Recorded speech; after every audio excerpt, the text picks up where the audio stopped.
بەناوی خوای گەورە و مێهرەبان برای بەڕێزم کاکە شاڵاو، برای خۆشەویستم کاکە ئەیوب، کوانێ قاید لەکوێیە؟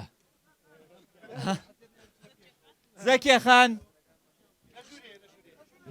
زۆر سپاسی ئێوە و هەموو ئێوەی تێکۆشە دەکەم بۆ ئەم کۆبوونەوە.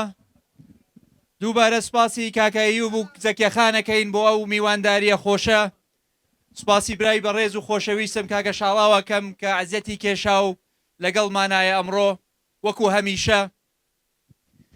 شەرەفێکی گەورەیە بۆ من کە بەرپرسیارەتی بازنەی هەولێرم پێسپێدراوە. هەولێر پایتەختی کوردستانە. هەولێر پایتەختی یەکێتی نیشتیمانی کوردستانە لە هەولێر و لە کوردستان و لە عێراق.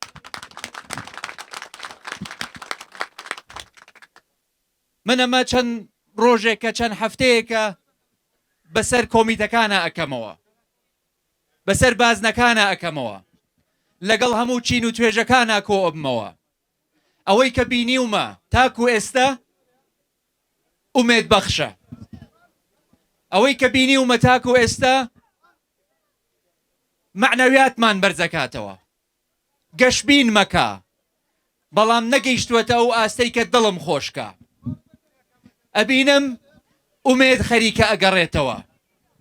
ئەو خەڵکەی کە عەزیەت دراوە، ئەو خەڵکەی کە ئیهمال کراوە، ئەو خەڵکەی کە لەبەر یەکێتی بوونی زیانی بەرکەوتووە، ئەمڕۆ ئومێدی بە یەکێتی نیشتیمانی کوردستانەوە هەیە. لەو باوەڕەدایە کە یەکێتی نیشتیمانی کوردستان ئەتوانێ لە بەغدادی پایتەختی عێراقەوە خزمەتیان بکە، بژێوی ژانیان باشترکە، کێشەی موچەیان بۆ چارەسەر بکە، کێشەی بودجەیان بۆ چارەسەر بکە، پارێزگاری لە قەوارەی هەرێمی کوردستانیان بۆ بکە. هەموو خەڵکی بە شەرەفی کوردستان و هەر کەسێک کە بە ویژدانەوە تەقیمی ئەم زروفەی ئەمڕۆ بکە ئەزانێ کە ئەوەی ئەتوانێ ئەم دۆخە باشکات یەکێتی نیشتیمانی کوردستانە و تەنها یەکێتی نیشتیمانی کوردستانە. هەرگیز یەکێتیم وان نەبینیوە، وا منەظەم، وا مرەتەب، تەوزیع بوون بەسەر هەموو ناوچەکان، بەسەر هەموو چین و توێژەکان. ئەچین ماڵ بە ماڵ، کەسەکانی خۆمان دەنگدەرە ڕەسەنەکانی یەکێتی ئاش دەکرێنەوە.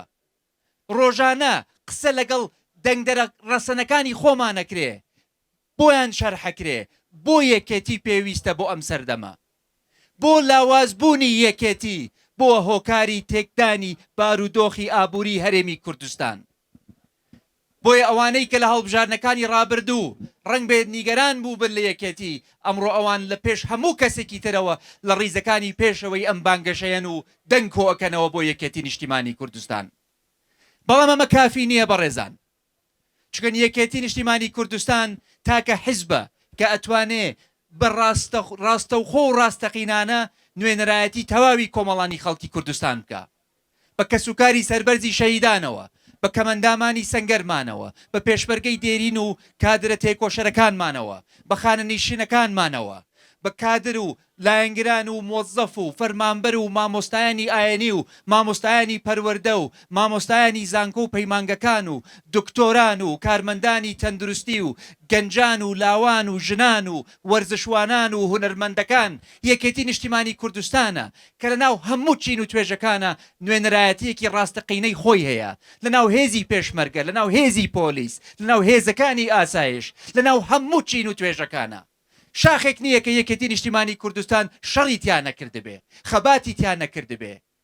ماڵێک نییە کە یەکێتی ڕەسەنی تیابێ کە گەورەترین قوربانی نەدابێ لە پێناوی خاک و نیشتیمان. بەڵام ئەمە ڕابردووە بەڕێزان، یەکێتی تەنها حیزبی ڕابردوو نییە، یەکێتی حیزبی ئەمڕۆیە، هێزی ئەمڕۆیە، هێزی تۆیە لە بەغدا، سەنگی تۆیە لە بەغدا، دەنگی تۆیە لە بەغدا. نوێنەرایەتی ئێوە ئەکا لە بەغدا، نوێنەرایەتی هەموو چین و توێژەکانەکا لە بەغدا. بۆیە زەڕورە برادەرینە، خۆشە ئەوها لێرە کۆبووینەتەوە، بەڵام خۆشترە بێ 12 مانگ جارێکی تر کۆبینەوە لێرە، زەنگی سەرکەوتنی یەکێتی نیشتیمانی کوردستان لێرە لێدەین. بۆیە چەند هەفتەیەکمان ماوە چەند هەفتەیەکمان ماوە ئیشەکانمان چڕتر بکەینەوە. کەس نییە لێرە بێ ئیش بێ، کەس نییە لێرە بێ بەرپرسیارەتی بێ.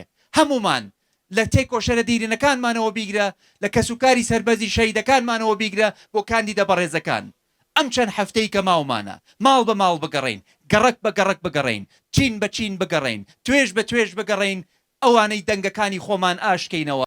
دەنگی خۆمان سەنگی خۆمانە، نوێنەرایەتێکی ڕاستەقینەیە، ڕەسەنە لەم کوردستانە کە ئێمە بەهێز بووین، کە ئێمە دەنگی خۆمانمان ڕێخست، کە ئێمە بە فعلی سەنگی خۆمانمان دەرخست. ئەنجا بزانە ئەو کەسەی کە دوو دڵە، ئەو کەسەی کە هێشتا یەکلا نەبووەتەوە، ئەو کەسەی کە هێشتا قەراری نەداوە، بزانن چۆن ئەوانی شێنە ناو ڕیزەکانی یەکێتی نیشتیمانی کوردستان. چکن ئەوان کە مشکلەیان هەبێ یەن لە دەرگای یەکێتی نیشتیمانی کوردستانەدەن. بەڕێزان، یەکێتیەکەی ئەمڕۆتان وەکو یەکێتیەکەی 10 ساڵ لەمە پێش نییە. یەکێتیەکەتان ئەمڕۆ یەک دەنگە، یەک ڕەنگە، یەک ئاراستەیە، یەک باڵە، یەک ماڵە. سەرۆکێکمان هەیە بە پارتی وتووە ستۆپ، وتی بەسەیتر. سەرۆکێکمان هەیە کە بە پشتیوانی ئێوەی بەڕێز توانی هاوسەنگی هێز بگەڕێنێتەوە بۆ کوردستان. بەڵێنمان پێدان، بەڵێنماندا کە هاوسەنگی هێز ئەگەڕێنینەوە، گەڕانمانەوە. بەڵێنمان پێدان کە ڕێڕەوی حکومڕانی ڕاست دەکەینەوە.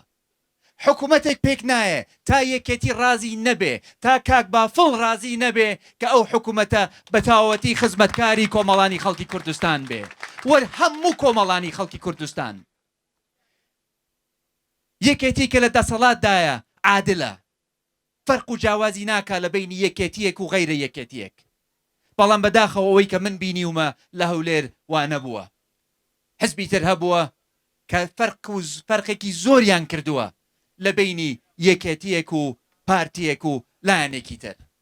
بۆیە ئەوانەی کە زوێرن، ئەوانەی کە عەزیەت دراون، ئەوانەی کە غەدریان لێکراوە، ئەوانەی کە کاسبیان لێبڕاوە، ئەوانەی کە قوتیان لێبڕاوە، وەرن دەنگی خۆتان بخەنە پاڵ دەنگی یەکێتی نیشتیمانی کوردستان. یەکێتی بە هێزەوە بنێرن بۆ بەغدا، تاکو یەکێتی بە فعلی هێزی ئەوان بێ، هێزی تۆ بێ لە بەغدا. بەڕێزان، هەموو شتێکمان بۆ حازرە. ئەم جارە خۆمان حازر کردووە، منەظەمین وەکو وتم، مرەتەبین وەکو وتم، تەنزیماتێکی زۆر باشمان هەیە، تەوزیعێکی زۆر باشمان هەیە. هیچ کێشەیەکی ناو و داتا و معلوماتمان نییە. وەڵڵە ئەزانین کێ دەنگدەری یەکێتیە. دەنگ بدەن بە لیستی 222، دەنگ بدەن بە یەکێتی نیشتیمانی کوردستان، دەنگ بدەن بەو هێزەی کە ئەتوانێ ئیش بکا لە بەغدا و کێشەی موچە و بوچە و قوتی خەڵک و کار و کەسابەتی خەڵک چارە سەرکار لە بەغدا. ئەوە بە یەکێتی ئەکرێ و تەنها بە یەکێتی ئەکرێ و بەس. بەخێر بێن سەر و سەرچاوم، هەر بژین، هەر بمێنن بۆ یەکێتیەکەتان، هەر شاد و سەربەرز و سەرکەوتوو بن. بەخێر بێن.